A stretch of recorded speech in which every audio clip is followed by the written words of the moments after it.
Show किया ये बोल के कि मैं आउटफिट्स का देख लूंगी और हेयर मेकअप आर्टिस्ट का देख लूंगी। आउटफिट्स का आप क्या देख लोगे भाई, आउटफिट्स तो कॉल पे आ रही है। बट उसने मुझे बोला कि अहमदाबाद से आ रही है आउटफिट्स तो courier charges will be very high, और मैं बेवकूफ मान भी गई कि हाँ भाई ठीक है। देन उसने बोला कि स्टूडियो का आप देखो एंड वीडियोग्राफर थोड़ा सा महंगा आता है तो हम वो हाफ कर लेंगे। आई सेड ये तो भाई कोई बात ही नहीं, स्टूडियो बहुत महंगा होता है यार, अब ये तो कोई फेयर डील नहीं है। तो कहती है कि नहीं स्टूडियो भी उतना ही जितना हेयर एंड मेकअप आर्टिस्ट है। The same thing has happened with me. I also thought the costs weren't adding up, but she made me think I have misunderstood. After cross-checking the cost right now, I realized she made me pay the full amount for HMU without paying a penny herself. I'm sure even the other miscellaneous costs were spiked up because it just doesn't add up. Really not cool. We got Lakshmi Chit Fund before Hera Fairy. अरे ये Soni live का subscription मैंने कब लिया? मालिक chat के screenshot भी लगा देते तो मजा ही आ जाता पॉपकॉर्न खाने में। Oh my god, she copied my tweet for word to word, ha ha ha, and made reel out of it, and deleted any comments that pointed it out. I am a HMUA and have worked with Kesar on 2 projects, the most recent being on 12th August. During that project, she scammed one of the other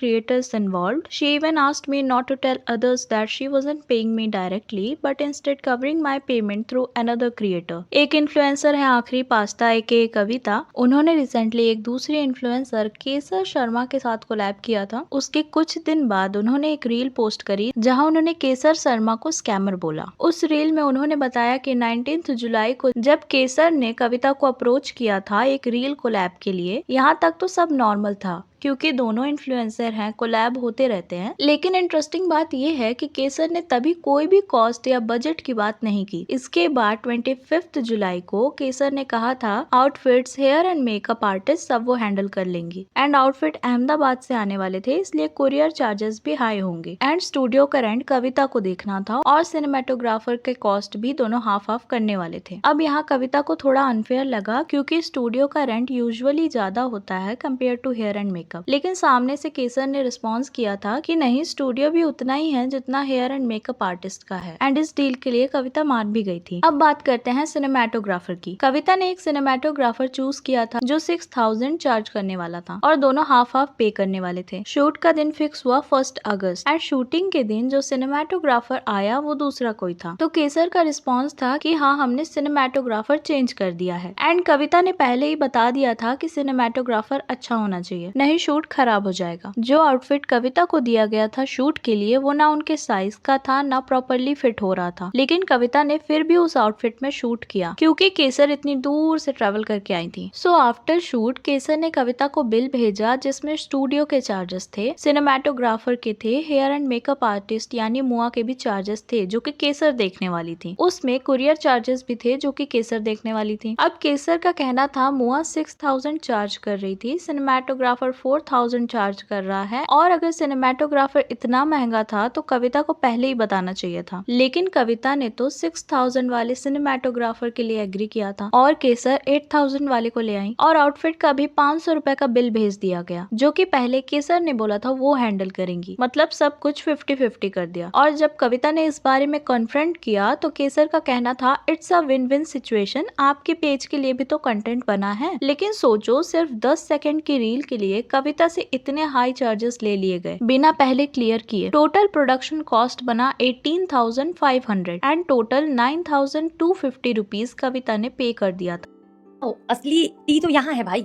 cut to 2 days back जब मैंने same मुआ को मेरे किसी काम के लिए बुलाया and now I got to know that वो मुआ तो कॉलैब बेसिस पे आई थी, केसर का कभी इंटेंशन ही नहीं था उसको पे करने का, and that was the reason कि जब मैंने उसको बोला स्टूडियो के चार्जेस भी हाफ ऑफ करते हैं तो उसने मुझे बोला कि नहीं स्टूडियो क्या पूरे देखो, हेयर एंड मेकअप का मैं देख लूंगी, क्योंकि हेयर मेकअप तो कॉलैब पे लिया था उसने। स्टार्टिंग में उसका कोई इंटेंशन नहीं था मुआ को पे करने का, बट बाद में उसने दिमाग लगाया और सोचा कि अरे यार मैं कविता का क्यों फायदा कराऊं। और 2 दिन बाद सेम मुआ को कविता ने खुद के काम के लिए बुलाया, तब उन्हें पता चला मुआ जो थी वो कोलैब के बेसिस पे आई थी और केसर ने उन्हें पे भी नहीं किया था, और शायद इसलिए ही स्टूडियो के चार्जेस हाफ ऑफ करने के लिए जब कविता ने बोला था तो उन्होंने मना कर दिया, बोला हेयर एंड मेकअप का मैं देख लूंगी। But here is a catch कि हेयर एंड मेकअप उन्होंने कोलैब के बेसिस पे बुलाया, मींस उन्होंने एक भी रुपए उसके लिए पे नहीं किया, एंड उन्होंने एक वॉइस नोट भी सुनाया जहाँ पर केसर मुआ को बोल रही हैं कि दूसरा जो क्रिएटर के साथ शूट है यानी कविता को उन्होंने बोला है कि मुआ चार्ज कर रही हैं और वो पैसा कविता से मांगेंगी, लेकिन केसर के साइड से वो कुछ भी पे नहीं करेंगी मुआ को, और बदले में आगे वाली वीडियो के लिए भी सेम मुआ से वो फ्री में मेकअप करवाएंगी।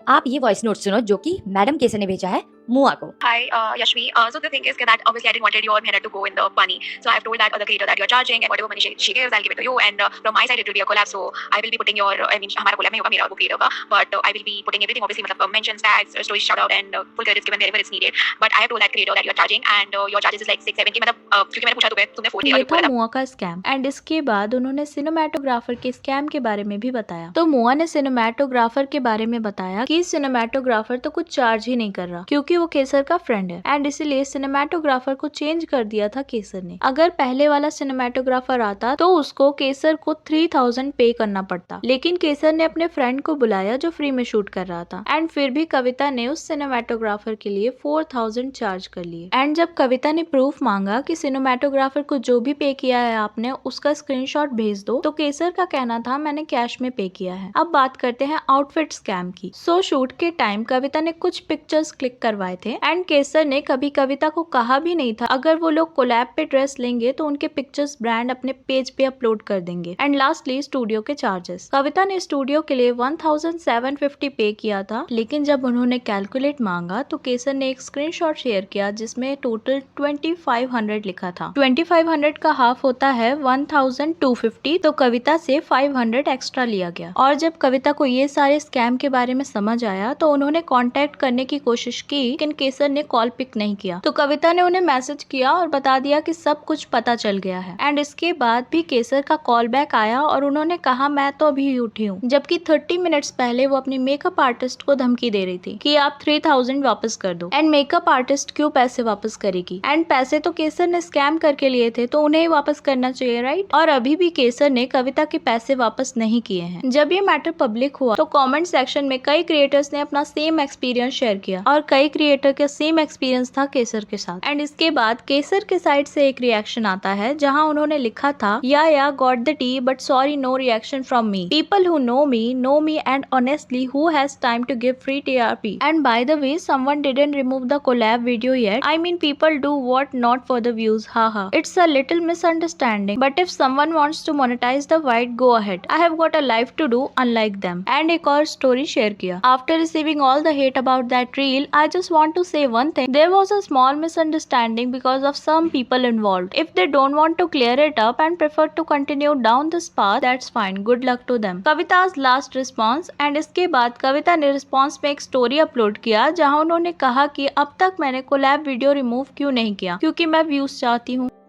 सबके साथ में सेम स्कैम किया है तो scam is the word for you. Miss Kesari, if you are watching this story, choose the word for you. तुझे क्या लग रहा है बहुत कूल है क्या भाई? तू ले ले, तू पैसे क्या हो जाएगा? मैं सोचूं मैंने दान भी दे दिया भाई, क्या हो गया? मैं सोचूं गिर गए मेरे कहीं पे पैसे।